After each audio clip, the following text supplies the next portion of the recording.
कभी भारत की धरती पर एक ऐसी परंपरा थी जिसे सुनकर आज भी रूह कांप जाती है। नाम था सती प्रथा। ये प्रथा कहती थी कि अगर पति की मृत्यु हो जाए तो पत्नी को भी उसी चिता में जीते जी अपने आप को अग्नि को समर्पित कर देना चाहिए। ये धर्म नहीं था, ये मजबूरी थी, ये सामाजिक दबाव था। और सबसे दर्दनाक बात, कई जगहों पर औरतों को सती बनने के लिए मजबूर भी किया जाता था। कहते हैं सबसे पहली बार सती प्रथा का जिक्र प्राचीन ग्रंथों में हुआ, लेकिन असल में यह प्रथा कुछ खास राजपूत कुलों में ज़्यादा देखने को मिलती थी।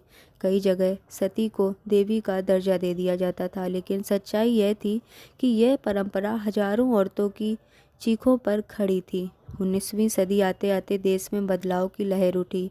कई समाज सुधारकों ने इस अमानवीय प्रथा पर आवाज़ उठाई, लेकिन सबसे बड़ा नाम था राजा राम मोहन रॉय।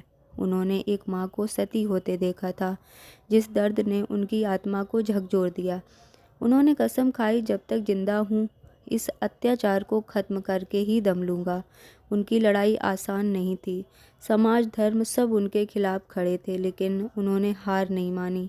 उन्होंने अंग्रेज गवर्नर लॉर्ड वेटिंग तक को समझाया कि ये प्रथा किसी धर्म का हिस्सा नहीं है, सिर्फ इंसानियत के खिलाफ है। और फिर आया 1829 का वो ऐतिहासिक दिन जब सती प्रथा को कानूनी रूप से हमेशा के लिए ख़त्म कर दिया गया।